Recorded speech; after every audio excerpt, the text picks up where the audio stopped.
Hello everyone, Jitinder here. Subject is C language. Today we are cover topic storage classes. ਅੱਜ ਅਸੀਂ ਗੱਲ ਕਰਾਂਗੇ storage classes ਕੀ ਹੁੰਦੀਆਂ ਨੇ।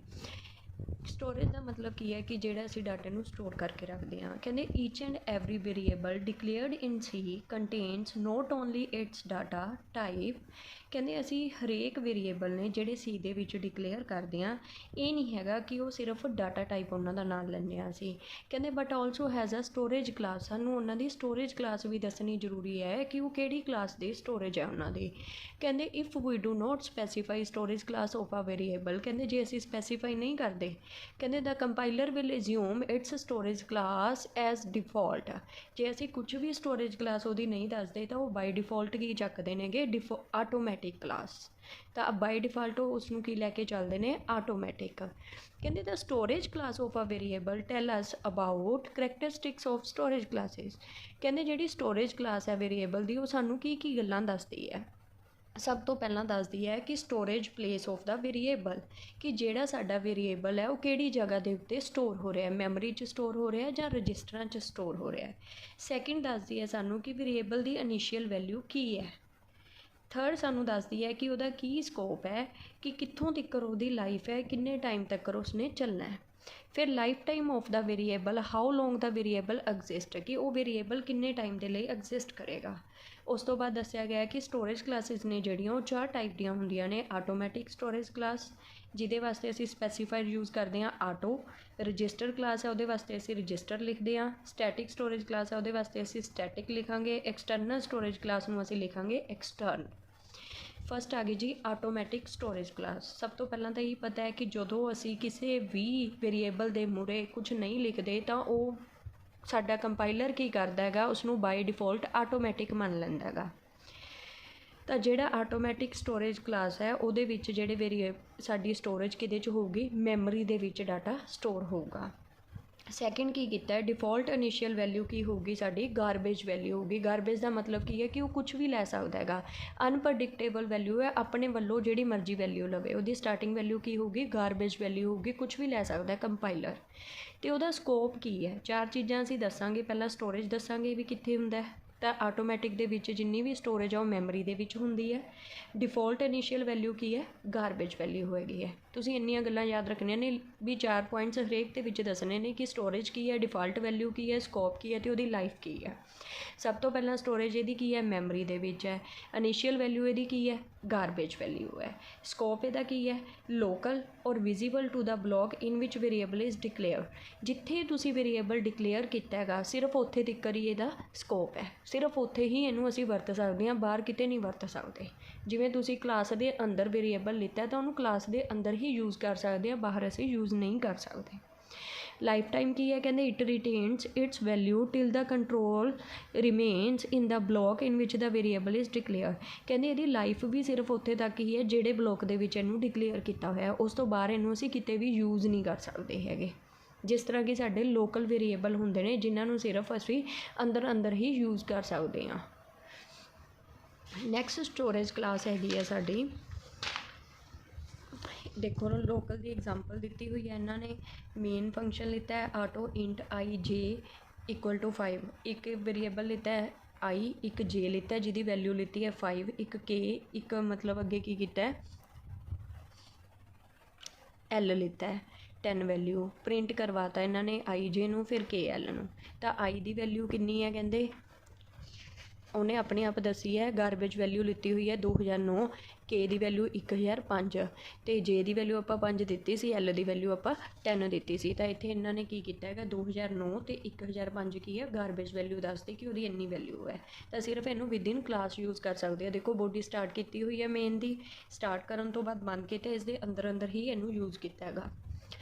ਨੈਕਸਟ ਆ ਗਿਆ ਜੀ ਸਾਡਾ ਰਜਿਸਟਰ ਸਟੋਰੇਜ ਕਲਾਸ। ਤੁਹਾਨੂੰ ਨਾਮ ਤੋਂ ਹੀ ਪਤਾ ਹੈ ਤਾਂ ਇਹਦੀ ਸਟੋਰੇਜ ਕਿੱਥੇ ਹੋਊਗੀ, ਰਜਿਸਟਰਸ ਦੇ ਵਿੱਚ। ਉਹਦੀ ਸਟੋਰੇਜ ਕਿੱਥੇ ਹੁੰਦੀ ਸੀ, ਮੈਮਰੀ ਦੇ ਵਿੱਚ। ਅਤੇ ਉਹਦੀ ਇਨੀਸ਼ੀਅਲ ਵੈਲਿਊ ਕੀ ਹੁੰਦੀ ਸੀ, ਗਾਰਬੇਜ। ਤਾਂ ਇਹਦੀ ਇਨੀਸ਼ੀਅਲ ਵੈਲਿਊ ਵੀ ਕੀ ਹੈ, ਗਾਰਬੇਜ ਵੈਲਿਊ ਹੈ। ਸਕੋਪ ਕੀ ਹੈ ਇਹਦਾ, ਕਹਿੰਦੇ local to the block in which variable is declare. ਜਿੱਥੇ ਵੇਰੀਏਬਲ ਡਿਕਲੇਅਰ ਕੀਤਾ ਸੇਮ ਐਜ਼ ਆਟੋਮੈਟਿਕ। 3 ਪੁਆਇੰਟ ਤਾਂ ਦੋਨਾਂ ਦੇ ਸੇਮ ਨੇਗੇ। ਸਟੋਰੇਜ ਇਹਦੀ ਰਜਿਸਟਰਾਂ 'ਚ, ਉਹਦੀ ਮੈਮਰੀ ਦੇ ਵਿੱਚ। ਇਨੀਸ਼ੀਅਲ ਵੈਲਿਊ ਇਹਦੀ ਕੀ ਹੈ, ਗਾਰਬੇਜ, ਉਹਦੀ ਵੀ ਗਾਰਬੇਜ। ਇਹਦਾ ਸਕੋਪ ਕੀ ਹੈ, ਲੋਕਲ ਜਿੱਥੇ ਡਿਕਲੇਅਰ ਕੀਤੇ ਨੇ ਉਹਦਾ ਵੀ ਲੋਕਲ ਜਿੱਥੇ ਡਿਕਲੇਅਰ ਕੀਤੇ ਹੋਏ ਨੇ। ਲਾਈਫ ਟਾਈਮ ਕੀ ਹੈ ਇਹਦਾ ਵੀ ਜਿੱਥੇ ਤੱਕ ਇਹਦਾ ਬਲੋਕ ਬਣਿਆ ਹੋਇਆ ਉੱਥੇ ਤੱਕ ਹੀ ਇਹਨੂੰ ਯੂਜ਼ ਕਰਨਾ ਹੈਗਾ। ਤਾਂ ਇਹਨਾਂ ਦੇ ਵਿੱਚ ਚੇਂਜ ਕੀ ਹੈ, ਸਿਰਫ ਰਜਿਸਟਰ ਮੂਹਰੇ ਲੱਗ ਜੂਗਾ, ਉਹਦੇ ਮੂਹਰੇ ਕੀ ਲੱਗਦਾ ਹੈ ਆਟੋ, ਇਹਦੇ ਮੂਹਰੇ ਕੀ ਲੱਗਦਾ ਹੈ ਰਜਿਸਟਰ। ਤਾਂ ਇਹਦਾ ਡਾਟਾ ਕਿੱਥੇ ਸਟੋਰ ਹੋਊਗਾ, ਰਜਿਸਟਰਸ ਦੇ ਵਿੱਚ ਸਟੋਰ ਹੋਏਗਾ। ਨੈਕਸਟ ਆ ਗਿਆ ਜੀ ਸਟੈਟਿਕ ਸਟੋਰੇਜ ਕਲਾਸ। ਸਟੈਟਿਕ ਦਾ ਪਹਿਲਾਂ ਤੁਹਾਨੂੰ ਪਤਾ ਹੋਣਾ ਚਾਹੀਦਾ ਕੀ ਹੁੰਦਾ। ਸਟੈਟਿਕ ਹੁੰਦਾ ਫਿਕਸ, ਜਿਹਦੀ ਵੈਲਿਊ ਚੇਂਜ ਨਹੀਂ ਹੁੰਦੀ। ਤਾਂ ਇਹਦੀ ਜਿਹੜੀ ਸਟੋਰੇਜ ਕਿਹਦੇ 'ਚ ਹੈ, ਮੈਮਰੀ ਦੇ ਵਿੱਚ। ਅਤੇ ਇਹਦੀ ਇਨੀਸ਼ੀਅਲ ਵੈਲਿਊ ਕੀ ਹੁੰਦੀ ਹੈ, 0। ਮਤਲਬ ਕਿ ਜਦੋਂ ਵੀ ਵੇਰੀਏਬਲ ਸਟੋਰ ਹੋਣੇ ਸ਼ੁਰੂ ਹੁੰਦੇ ਨੇ ਕਿਹੜੀ ਵੈਲਿਊ 'ਤੇ ਸਟੋਰ ਹੁੰਦੇ ਨੇ, 0 'ਤੇ। ਅਤੇ ਸਕੋਪ ਕੀ ਹੈ ਇਹਦਾ, ਲੋਕਲ ਟੂ ਦਾ ਬਲੋਕ ਇਨ ਵਿੱਚ ਦਾ ਵੇਰੀਏਬਲ ਡਿਕਲੇਅਰ ਸੇਮ ਹੈ ਦੂਸਰਿਆਂ ਦੇ ਨਾਲ, ਲੋਕਲ ਦੇ ਵਿੱਚ ਹੀ ਰਹਿੰਦਾ। ਲਾਈਫ ਟਾਈਮ ਕੀ ਹੈ, ਕਹਿੰਦੇ ਇਹਦੀ ਜਿਹੜੀ ਵੈਲਿਊ ਹੈ ਉਦੋਂ ਤੱਕ ਰਹਿੰਦੀ ਹੈ ਡਿਫਰੈਂਟ ਫੰਕਸ਼ਨ ਕਾਲ, ਜਦੋਂ ਤੱਕ ਫੰਕਸ਼ਨ ਨੂੰ ਕਾਲ ਹੁੰਦੀ ਰਹਿੰਦੀ ਹੈ ਉਨੇ ਟਾਈਮ ਤੱਕ ਡਾਟੇ ਨੇ ਸਟੋਰ ਰਹਿਣਾ ਇਹਦੇ ਵਿੱਚ। ਤਾਂ ਇਹ ਕੀ ਹੈ ਇਹਦਾ ਲਾਈਫ ਟਾਈਮ। ਇਹਦੇ ਪ੍ਰੋਗਰਾਮ ਦੇ ਵਿੱਚ ਦੇਖੋ int i r for loop ਲਗਾਤੀ, ਬੰਦ ਕਰਤਾ ਗੈਟ ch, ਉਸ ਤੋਂ ਬਾਅਦ ਨੈਕਸਟ ਉਸ ਦੇ ਫੰਕਸ਼ਨ ਨੂੰ ਯੂਜ਼ ਕੀਤਾ। ਹੁਣ ਦੇਖੋ ਇਹਨਾਂ ਨੇ ਕਿਹਾ ਫੰਕਸ਼ਨ ਨੂੰ ਜਿੰਨੀ ਵਾਰੀ ਕੋਲ ਹੋਈ ਜਾਊਗੀ, ਤਾਂ ਜਿੰਨੀ ਵਾਰੀ ਫੰਕਸ਼ਨ ਨੂੰ ਕੋਲ ਹੋਊਗੀ ਉਨਾ ਹੀ ਇਹਦਾ ਲਾਈਫ ਟਾਈਮ ਰਹੇਗਾ। ਤਾਂ ਇਹਦੇ ਮੂਹਰੇ ਕੀ ਲਾਤਾ, ਸਟੈਟਿਕ। ਸਟਾਰਟਿੰਗ ਵੈਲਿਊ ਇਹਦੀ ਕੀ ਹੈ, 0 ਇਨੀਸ਼ੀਅਲ ਵੈਲਿਊ। ਓਕੇ, ਨੈਕਸਟ ਆ ਗਿਆ ਜੀ ਸਾਡਾ ਐਕਸਟਰਨਲ ਸਟੋਰੇਜ ਕਲਾਸ। ਤਾਂ ਐਕਸਟਰਨਲ ਸਟੋਰੇਜ ਕਲਾਸ ਕੀ ਹੈ, ਇਹਦੀ ਸਟੋਰੇਜ ਕਿਹਦੇ ਵਿੱਚ ਹੁੰਦੀ ਹੈ, ਮੈਮਰੀ ਦੇ ਵਿੱਚ। ਇਨੀਸ਼ੀਅਲ ਵੈਲਿਊ ਇਹਦੀ ਕੀ ਹੁੰਦੀ ਹੈ, 0 ਹੁੰਦੀ ਹੈ। ਇਹਦਾ ਸਕੋਪ ਕੀ ਹੈ, ਗਲੋਬਲ। ਹੁਣ ਤੁਹਾਨੂੰ ਲੋਕਲ ਅਤੇ ਗਲੋਬਲ ਕਲੀਅਰ ਹੋਣਾ ਜ਼ਰੂਰੀ ਹੈ। ਲੋਕਲ ਕੀ ਹੈ ਕਿ ਜਿਹੜਾ ਅਸੀਂ ਇੱਕ ਮਤਲਬ ਸ਼ਹਿਰ ਦੇ ਅੰਦਰ ਰਹਿੰਦੇ ਜਾਂ ਕਿਤੇ ਵੀ ਅੰਦਰ ਜੋ ਕੰਮ ਕਰਦੇ ਹਾਂ ਉਸਨੂੰ ਕੀ ਕਹਾਂਗੇ ਅਸੀਂ, ਲੋਕਲ। ਗਲੋਬਲ ਕੀ ਹੈ ਕਿ ਆਊਟਸਾਈਡ, ਇੰਟਰਨੈਸ਼ਨਲ, ਕਿਤੇ ਵੀ ਅਸੀਂ ਉਹਨੂੰ ਯੂਜ਼ ਕਰ ਸਕਦੇ ਹਾਂ, ਉਸਨੂੰ ਅਸੀਂ ਕੀ ਬੋਲਦੇ ਹਾਂ, ਗਲੋਬਲ। ਤਾਂ ਗਲੋਬਲ ਦਾ ਮਤਲਬ ਕੀ ਹੈ ਕਿ ਅਸੀਂ ਇਹਨੂੰ ਪ੍ਰੋਗਰਾਮ ਤੋਂ ਬਾਹਰ ਵੀ ਕਿਤੇ ਵੀ ਯੂਜ਼ ਕਰ ਸਕਦੇ ਹਾਂ, ਚਾਹੇ ਡਿਕਲੇਅਰ ਅੰਦਰ ਕੀਤਾ ਹੋਇਆ ਹੈ। ਕਹਿੰਦੇ ਇਹਦਾ ਲਾਈਫ ਟਾਈਮ ਕੀ ਹੈ, it retains its value throughout the program ਤੋਂ ਬਾਹਰ ਵੀ ਕਿਤੇ ਵੀ ਯੂਜ਼ ਕਰ ਸਕਦੇ ਹੋ। ਕਹਿੰਦੇ ਇਹਦਾ ਲਾਈਫ ਟਾਈਮ ਕੀ ਹੈ, ਪ੍ਰੋਗਰਾਮ ਦੇ execution does not come to an end. ਕਹਿੰਦੇ ਜਿਹੜਾ ਲਾਈਫ ਟਾਈਮ ਹੈ programs execution does not come to an end. Clear ਹੈ ਜੀ। ਤਾਂ ਲਾਈਫ ਟਾਈਮ ਇਹਦਾ ਕੀ ਹੈ, ਪ੍ਰੋਗਰਾਮ ਤੋਂ ਬਾਹਰ ਵੀ ਇਹਨੂੰ ਕਿਤੇ ਵੀ ਯੂਜ਼ ਕਰ ਸਕਦੇ ਹੋਗੇ। ਐਕਸਟਰਨ ਦਾ ਮਤਲਬ ਕੀ ਹੁੰਦਾ ਹੈ ਕਿ ਬਾਹਰ। ਕਹਿੰਦੇ ਐਕਸਟਰਨਲ ਵੇਰੀਏਬਲ ਨੇ ਅਸੀਂ ਇਹਨਾਂ ਨੂੰ ਡਿਕਲੇਅਰ ਕਰ ਸਕਦੇ ਹਾਂ ਆਊਟਸਾਈਡ ਆਲ ਫੰਕਸ਼ਨ, ਕਹਿੰਦੇ at the beginning of the program. Beginning 'ਚ ਵੀ ਅਤੇ ਆਊਟਸਾਈਡ ਵੀ ਕਿਸੇ ਵੀ ਫੰਕਸ਼ਨ ਦੇ ਬਾਰੇ ਨੂੰ ਅਸੀਂ ਯੂਜ਼ ਕਰ ਸਕਦੇ ਹਾਂਗੇ। ਤਾਂ ਇਸ ਦਾ ਦੇਖੋ ਪ੍ਰੋਗਰਾਮ ਬਣਾਇਆ ਹੋਇਆ, ਗਲੋਬਲ ਵੇਰੀਏਬਲ ਹੈ। ਤਾਂ ਇਹਨੂੰ ਪ੍ਰੋਗਰਾਮ ਦੇ ਦੇਖੋ ਮੇਨ ਦੇ ਬਾਹਰ ਲੈ ਲਿਆ ਇੰਟ i, ਤਾਂ ਇਹ ਕੀ ਹੈ, ਗਲੋਬਲ ਵੇਰੀਏਬਲ ਹੈ। ਇਹਨੂੰ ਆਊਟਸਾਈਡ ਅਸੀਂ ਕਿਤੇ ਵੀ ਯੂਜ਼ ਕਰ ਸਕਦੇ ਹਾਂਗੇ। ਠੀਕ ਹੈ ਜੀ। ਉਸ ਤੋਂ ਬਾਅਦ ਇੰਕਰੀਮੈਂਟ ਡਿਕਰੀਮੈਂਟ ਲਿੱਤਾ, ਇੰਕਰੀਮੈਂਟ ਫੰਕਸ਼ਨ ਨੂੰ ਕਾਲ ਕੀਤੀ, ਉਹਦੇ ਵਿੱਚ ਵੀ ਦੇਖੋ ਇਹਨੂੰ ਯੂਜ਼ ਕੀਤਾ, ਡਿਕਰੀਮੈਂਟ 'ਚ ਵੀ ਯੂਜ਼ ਕੀਤਾ, ਇਹਨੂੰ ਕਿਤੇ ਵੀ ਯੂਜ਼ ਕਰ ਸਕਦੇ ਹਾਂਗੇ। ਇੱਕ ਵਾਰੀ ਮੈਂ ਲਾਸਟ 'ਚ ਡਿਸਕਸ ਕਰ ਰਹੀ ਹਾਂ, ਸਟੋਰੇਜ ਕਲਾਸਿਸ ਕੀ ਹੈ ਕਿ ਜਿੰਨੇ ਵੀ ਵੇਰੀਏਬਲ ਨੇ ਜਾਂ ਸਟੇ ਨਹੀਂ ਹੈਗਾ ਕਿ ਅਸੀਂ ਉਹਨਾਂ ਦਾ ਡਾਟਾ ਟਾਈਪ ਦੱਸੀਏ, ਬਲਕਿ ਉਹਨਾਂ ਨੂੰ ਸਟੋਰੇਜ ਵੀ ਜ਼ਰੂਰੀ ਹੈ।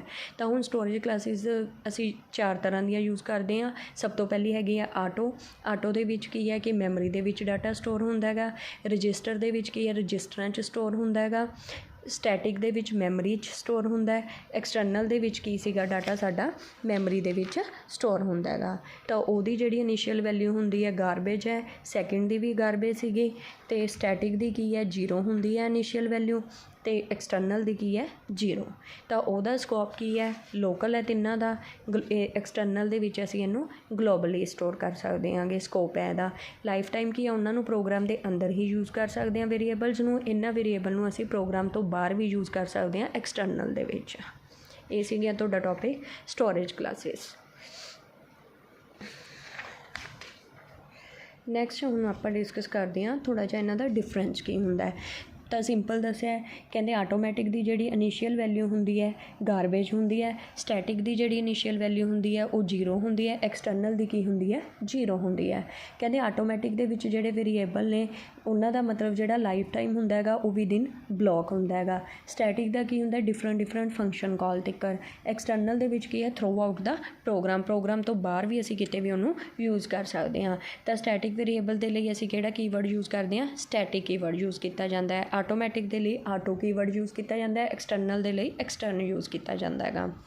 ਅਤੇ ਕਹਿੰਦੇ ਐਗਜ਼ਾਮਪਲ ਕੀ ਹੈ ਸਟੈਟਿਕ ਵੇਰੀਏਬਲ ਦੀ, ਤਾਂ ਜਿਵੇਂ ਸਟੈਟਿਕ ਇੰਟ i ਲੈ ਲਿਆ, ਇਹਦੇ ਵਿੱਚ ਆਟੋ ਇੰਟ i ਲੈ ਲਿਆ, ਇੱਧਰ ਅਸੀਂ ਐਕਸਟਰਨ ਇੰਟ i ਇਹਨਾਂ ਨੂੰ ਯੂਜ਼ ਕਰਕੇ ਦਿਖਾਇਆ ਹੈ। ਨੈਕਸਟ ਕੀ ਹੈ, ਕਹਿੰਦੇ ਕੀਵਰਡ ਆਟੋ ਕੀ ਹੈ, ਓਪਸ਼ਨਲ ਹੈ। ਕਿਉਂ, ਬਾਈ ਡਿਫੋਲਟ ਸਾਡਾ ਜਿਹੜਾ ਕੰਪਾਈਲਰ ਹੈ ਉਹ ਆਟੋ ਚੱਕ ਲੈਂਦਾ ਹੈ। ਤਾਂ ਇੱਧਰ ਸਟੈਟਿਕ ਲਿਖਣਾ ਜ਼ਰੂਰੀ ਹੈਗਾ। ਅਤੇ ਇੱਧਰ ਐਕਸਟਰਨਲ ਕੀਵਰਡ ਵੀ ਓਪਸ਼ਨਲ ਹੈ। ਜਦੋਂ ਅਸੀਂ ਆਊਟਸਾਈਡ ਵੇਰੀਏਬਲ ਡਿਕਲੇਅਰ ਕਰ ਲਿਆ ਤਾਂ ਉਹ ਇਟ ਮੀਨਸ ਕੀ ਹੈ, ਐਕਸਟਰਨ ਹੈਗਾ।